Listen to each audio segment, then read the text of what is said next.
കൂട്ടുകാർക്ക് നല്ലൊരു രാത്രി ആശംസിച്ചുകൊണ്ട് മാമ്പഴത്തിന്റെ പുതിയ വീഡിയോയിലേക്ക് സ്വാഗതം. നമുക്ക് നേരെ കിരണിന്റെയും കല്യാണിയുടെയും നാളത്തെ നല്ലൊരു പ്രൊമോ വിശേഷം കണ്ടാലോ. അങ്ങനെ ഇന്നത്തെ വിശേഷത്തെ നമ്മൾ കണ്ടു. ലക്ഷ്മിയമ്മയുടെ ഫോണിലേക്ക് അങ്ങനെ പ്രകാശം കുറച്ച് മെസ്സേജ് ഒക്കെ ഇട്ട് കൊടുക്കുകയാണ്. പല പോസ്റ്റില് താനെ പുതിയ ഷർട്ടൊക്കെ ഇട്ട് നിൽക്കുന്ന നല്ല ചിരിച്ചുകൊണ്ടിരിക്കുന്ന നല്ല പോസ്റ്റൊക്കെ ഉണ്ട്. അതൊക്കെ ലക്ഷ്മിയമ്മയുടെ ഫോണിലേക്ക് ഇട്ട് കൊടുത്തു. കാരണം ലക്ഷ്മിയമ്മയുടെ നമ്പർ നേരത്തെ തന്നെ കാർത്തിക കൊടുത്തിട്ടുണ്ടായിരുന്നു. അപ്പൊ അത് പ്രകാരം ഇട്ട് കൊടുക്കുകയാണ്. അപ്പൊ ഈ ഫോട്ടോസ് എല്ലാം കണ്ടു കഴിഞ്ഞപ്പം ആകെപ്പാടെ സമനില തെറ്റിയ പോലെ ലക്ഷ്മിയമ്മ ഇരിക്കുകയാണ്. എന്ത് ചെയ്യണമെന്ന് അറിയത്തില്ല. അവനെ അങ്ങനെ വെറുതെ വിട്ടിട്ട് കാര്യമില്ല. തന്റെ മകളുടെയും ജീവിതം നശിപ്പിച്ചാണ് അവന്. പെണ്ണെന്ന് പറഞ്ഞിട്ടുണ്ടെങ്കിൽ അവന് ചതുർത്ഥിയാണ്. അപ്പൊ അവന് വെറുതെ വിടാൻ പാടില്ലല്ലോ. അവനിട്ടൊരു പണി കൊടുക്കാൻ തന്നെ തീരുമാനിച്ചു. പിന്നീട് കാർത്തികേനെ വിളിക്കുകയാണ്. കാർത്തികേനെ വിളിച്ചിട്ട് പറഞ്ഞു, എനിക്ക് അത്യാവശ്യമായിട്ട് മോളെ ഒന്ന് കാണണമെന്ന് പറയാം. എന്താമ്മേ? അതൊക്കെ വന്നിട്ട് പറയാം എന്ന് പറഞ്ഞിട്ട് ലക്ഷ്മി അമ്മ ഫോൺ വെക്കുവാണ്. ഈ സമയം പ്രകാശം ഭയങ്കര സന്തോഷത്തില.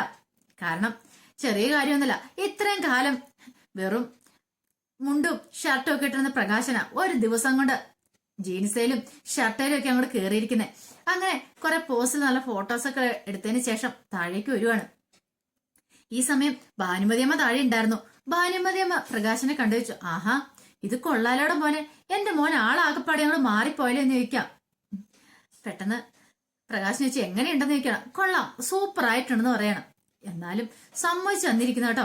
കാർത്തികമ്മളുടെ സെലക്ഷൻ ഉഗ്രനാന്ന് പറയാം. എന്റെ അമ്മേ, ഇതൊക്കെ എന്ത് ഇനിയും ഉണ്ടെന്ന് പറഞ്ഞു. ഇതുപോലത്തെ ബാക്കിയൊക്കെ അമ്മ ഇങ്ങോട്ട് കയറി വരാനും പറഞ്ഞിട്ട് മുറിയിലേക്ക് അങ്ങോട്ട് കയറ്റിക്കൊണ്ട് പോവാണ്. പിന്നീട് ഭാനുമതി അമ്മയും കൂട്ടിയിട്ട് പ്രകാശം മുകളിലേക്ക് അങ്ങോട്ട് കയറി പോവാണ്. എന്നിട്ട് അവിടെ ചെന്ന് മുറിയിലേക്ക് ചെന്ന് തന്റെ കുറെ ഡ്രസ്സൊക്കെ കാണിച്ചു കൊടുക്കുക. എങ്ങനെയുണ്ടമ്മേ? ഇതെല്ലാം കൊള്ളാവെന്ന് ചോദിക്കും. കൊള്ളാടെ മോനെ, സൂപ്പർ ആയിട്ടുണ്ടെന്ന് പറയണം. എന്നാലും സമ്മതിച്ചു തന്നിരിക്കുന്നു കേട്ടോ എന്ന് പറയണം. പിന്നീട് പറഞ്ഞു, അതെ ഇനി ഇതെല്ലാം അയച്ചു കൊടുക്കണമെന്ന് പറയാം. ആർക്ക് അയച്ചു കൊടുക്കണം? അല്ല അത് പിന്നെ ഞാൻ എന്താണ് പ്രകാശ, എന്താ നീ കിടന്ന് ഉരുട്ട് കളിക്കണമെന്ന് ചോദിക്കാം. ഒന്നുമില്ല, അതൊക്കെ അമ്മയ്ക്ക് ഇനി വഴിയെ മനസ്സിലായിക്കോളെന്ന് പറയാം. പണ്ടത്തെ പോലെ ഒന്നും അല്ല, അമ്മ ഇനി ഒരു രാജ്ഞിയായിട്ട് വാഴാൻ പോകണമെന്ന് പറയാം. വഴിയാണെങ്കിലും നമുക്ക് ഇത്ര സ്വാഭാവിക വന്നില്ലോടെ മോനെ. ഞാൻ പലപ്പോഴും പറഞ്ഞിട്ടില്ലേ, നമ്മുടെ മോനെ വിക്രം നല്ല രീതിയിൽ തന്നെ ജീവിക്കുമേ, രാജാവിനെ പോലെ തന്നെ ജീവിക്കുമെന്ന് പറയാം. ഭാനുമതി ശരിയാ, അവന്റെ ജാതകത്തിൽ അങ്ങനെ എഴുതിയിട്ടുണ്ട്, രാജാവായിട്ട് ജീവിക്കും എന്നുള്ള ജോത്സ്യം പറഞ്ഞിരിക്കുന്ന കാര്യമാണ്.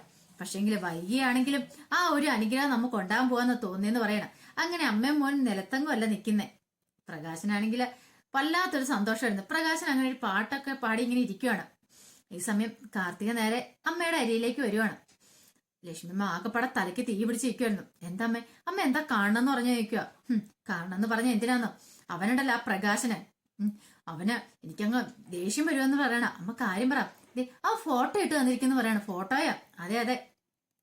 മോൾ എന്റെ നമ്പർ കൊടുത്താലും ചോദിക്കും. അതേമ്മ ഞാൻ നമ്പർ കൊടുത്തായിരുന്നു. അവൻ എനിക്ക് ഫോട്ടോ ഇട്ട് തന്നിട്ടുണ്ട്, അവന്റെ പല വിധത്തിലുള്ള ഫോട്ടോസൊക്കെ. അവന്റെ വിചാരം എന്താ, ഞാൻ അവനെ കണ്ടിട്ടില്ല എന്നൊക്കെ ഉള്ളത്. പക്ഷെ ഞാനാന്ന് അറിയുന്ന നിമിഷം അവൻ തകർന്ന് തരിപ്പണമായി പോവും അമ്മേന്ന് പറയണം. അത് മാത്രല്ലമ്മേ, വേറെ വിശേഷങ്ങളുടെ ഉണ്ട്. എന്താ? എന്റെ മുത്തശ്ശി എന്ന് പറയുന്ന അവരുണ്ടല്ലോ, ആ സ്ത്രീയെ ഭാനുമതിയമ്മ, അവര് നിലത്തെങ്ങുമല്ല ഒരു സാരി മേടിച്ചുകൊണ്ട് കൊടുത്തു കഴിഞ്ഞപ്പോഴത്തേനും അവര് ഭയങ്കര സന്തോഷത്തിലാന്ന് പറയാം. എന്തൊരു ഒളിപ്പീരും കാര്യങ്ങളാന്ന് അറിയാവോ. മോളെ എന്ന് വിളിച്ചാൽ മുഴുവൻ വിളിക്കത്തില്ല, അതുപോലെ എന്നെ സ്നേഹിച്ച് അങ്ങോട്ട് കൊല്ലുന്നേന്ന് പറയാം. ഈ സമയം ലക്ഷ്മി പറഞ്ഞു, അവരെ നിനക്ക് അറിയത്തില്ല എന്നിട്ടാ, ഈ ഭൂലോകത്ത് ഇങ്ങനൊരു അമ്മായിമ്മ ഉണ്ടാകത്തില്ല. കാരണം അത്രയ്ക്ക് ദുഷ്ടിയായ സ്ത്രീകളാ. അത്രയ്ക്ക്, അതായത് അവിടെ നിന്ന സമയത്തും അതുപോലെ ഞാൻ വെറുത്തിട്ടുണ്ട് അവരെ. കാരണം അത്രയ്ക്ക് ഒരു ക്രൂര. അവര് കാരണമാണ് അവരുടെ മോൻ പ്രകാശന് ഈ വിധത്തിലായി തീർന്നത്. വെറുതെ അല്ല, രണ്ടാമത്തെ ഭാര്യയാണെങ്കിലും ഇട്ടിട്ട് പോയത്. കാരണം അവർക്ക് അവരുടെ മോൻ മാത്രം മതി. ആ മോനും അതുപോലെ തന്നെ ഒരു ചിന്താഗതിയാ. ബാക്കിയുള്ളവരുടെ കണ്ണീരിനൊന്നും ഒരു വിലയില്ല. അവർക്ക് അവരുടെ കാര്യം, സ്വന്തം കാര്യം സിന്താബാന്ന് മാത്രമേ കാര്യമുള്ളൂ. അവരെ അങ്ങനെ വെറുതെ വിടാൻ പോലെ. അയാളെ മാത്രമല്ല, അവരെയും വെറുതെ വിടാൻ പാടില്ലെന്ന് പറയാം. ഈ സമയം കാർത്തി പറഞ്ഞു, അതൊന്നും ഓർത്ത് അമ്മ വിഷമിക്കണ്ട കേട്ടോ, അധികം വൈകാതെ തന്നെ അതൊക്കെ സംഭവിച്ചോളും. അമ്മ ധൈര്യമായിട്ടിരിക്കാൻ പറയണം. മോളെ സൂക്ഷിച്ചും കണ്ടും വേണം. എന്ത് സൂക്ഷിക്കാനമ്മേ? അതെ, നനഞ്ഞിറങ്ങിയിട്ടുണ്ടെങ്കിൽ നമ്മൾ കുളിച്ചു കയറും. അത് പ്രകാശന്റെ അമ്മയുടെ ഒക്കെ പതനത്തോടു കൂടിയായിരിക്കും. അമ്മ കാത്തിരുന്നു. അല്ലപ്പോൾ എനിക്ക് ഫോട്ടോ കണ്ട് ദേഷ്യം വരിക. അമ്മ ഒരു കാര്യം ചെയ്യുക, ഇച്ചിരിയോടെ എരിവും പുളിയും കൂട്ടി കൊള്ളാന്നൊക്കെ പറഞ്ഞ് 2 മെസ്സേജ് അങ്ങോട്ട് അയക്കുക. കാരണം ഇച്ചിരി ഒന്ന് സന്തോഷിച്ചിരിക്കട്ടെ. അങ്ങനെ സന്തോഷിച്ചിരിക്കുമ്പോൾ വേണം നമ്മൾ അടി കൊടുക്കാനായിട്ട്. അല്ലാതെ ഒരു രക്ഷയില്ലെന്ന് പറയണേ. കാരണം അവരുടെ തകർച്ച പൂർണ്ണമാണെങ്കിൽ അവർ സന്തോഷത്തിന്റെ ഉന്നതിയിൽ എത്തി നിൽക്കും വേണം അവർക്ക് തകർച്ച ഉണ്ടാവാനായിട്ട്. എങ്കിൽ മാത്രം അതിന് ശക്തി കൂടുകയുള്ളെന്ന് പറയാം. ലക്ഷ്മി പറഞ്ഞ ശരിയാ, മോള് പറഞ്ഞ കാര്യം 100% ശരിയാ. എന്ത് ചെയ്യണമെന്ന് എനിക്കറിയാന്ന് പറയണം. അമ്മയ്ക്ക് ഞാൻ പ്രത്യേകിച്ച് പറഞ്ഞു തരേണ്ട കാര്യമൊന്നുമില്ലല്ലോ. അമ്മ എത്രയൊക്കെ വളച്ചൊടിക്കാവോ അത്ര അങ്ങോട്ട് വളച്ചൊടിച്ചോ, അങ്ങോട്ട് സന്തോഷിക്കട്ടേന്നേ. നമുക്ക് പ്രത്യേകിച്ച് കാശാലമൊന്നും ഇല്ലോന്ന് പറയാം. ഇത് പറഞ്ഞിട്ട് കാർത്തി പറഞ്ഞു, അന്നെങ്കിൽ ഞാൻ പിന്നെ വരാമെന്ന് പറഞ്ഞു പോവാണ്. ഈ സമയം കിട്ടിയതിനൊക്കെ ഒരു മെസ്സേജ് അയക്കണമല്ലോ. തിരിച്ച് റിപ്ലൈ കൊടുക്കുവാണ് ലക്ഷ്മി അമ്മ. സൂപ്പർ ആയിട്ടുണ്ട്, കൊള്ളാന്നൊക്കെ പറഞ്ഞുകൊണ്ട്. അങ്ങനെ മെസ്സേജ് അയക്കുന്ന സമയത്തും അവരുടെ മനസ്സേറെ പ്രകാശനോട് ദേഷ്യം വരുന്നു. നിന്നെ എന്റെ കൈയിൽ കിട്ടൂടാ, അധികം വൈകാതെ തന്നെ അന്ന് നീ എന്റെ കാലിച്ചോട്ടി കിടന്ന് കരയും, അലറി നിലവിളിക്കും. കാരണം അത് മരണപ്പെടിച്ചിലായിരിക്കും നീ പിടയാൻ പോന്നെ. അങ്ങനെയൊക്കെ ഒരു ചിന്താഗതിയായിരുന്നു ലക്ഷ്മിയമ്മയുടെ മനസ്സിലുണ്ടായിരുന്നേ. പിന്നീട് പ്രകാശൻ ഈ മെസ്സേജ് കിട്ടുവാണ്. ലക്ഷ്മിയമ്മ അയച്ച മെസ്സേജ് സൂപ്പറാന്നുള്ള മെസ്സേജ്. ഇത് കണ്ടതും കൊള്ളാലോ, അങ്ങനെ തന്നെ ഇഷ്ടപ്പെട്ടെന്ന് തോന്നേ. ഇങ്ങനെയാണെങ്കിൽ അധികം വൈകാതെ തന്നെ അവരുടെ കഴുത്തിൽ താൻ താലി ചാർത്തും. പിന്നെ ആരാ ഈ കമ്പനിയുടെ ഒക്കെ മേൽനോട്ടം വയ്ക്കുന്ന ആരാ? താനാണ്. പിന്നെ ആ കാർത്തിക അറിയാലോ, കാരണം താൻ അവന്റെ തലപ്പത്ത് എത്തിയിട്ടുണ്ട്. പിന്നെ താൻ പറയുന്ന പോലെ ആയിരിക്കും കാര്യങ്ങളൊക്കെ നടക്കുന്നത്. പിന്നീട് വേണം ആ ദീപെന്ന് പറയുന്നത് അവരുടെ മുന്നിൽ കൂടെ ഒന്ന് വിലസാനായിട്ട്. അല്ലെങ്കിൽ തന്നെ ഈ വേഷമൊക്കെ ഇട്ടും ചെന്ന് കഴിഞ്ഞിട്ടുണ്ടെങ്കിൽ അവളിപ്പോ തന്നെ കണ്ടാൽ പോലും മനസ്സിലാവില്ല. കാരണം തനിക്ക് അത്രമാത്രം മാറ്റമല്ലേ ഉണ്ടായിരിക്കുന്നേ. ഫേഷ്യലൊക്കെ ചെയ്ത് ഡ്രസ്സിങ്ങിലാണെങ്കിലും ഭയങ്കര സ്റ്റൈലല്ലേ. ഒന്ന് പോയാലോ, ഒന്ന് പോയാൽ അവളെ ഈ വേഷം ഒന്ന് കാണിക്കണ്ടേ. അങ്ങനെ പ്രകാശൻ ചിന്തിക്കുവാണ്. പിന്നീട് പ്രകാശൻ നേരെ കിരണിന്റെയും കല്യാണിന്റെ വീട്ടിലേക്ക് അങ്ങ് ചെല്ലുവാണ്.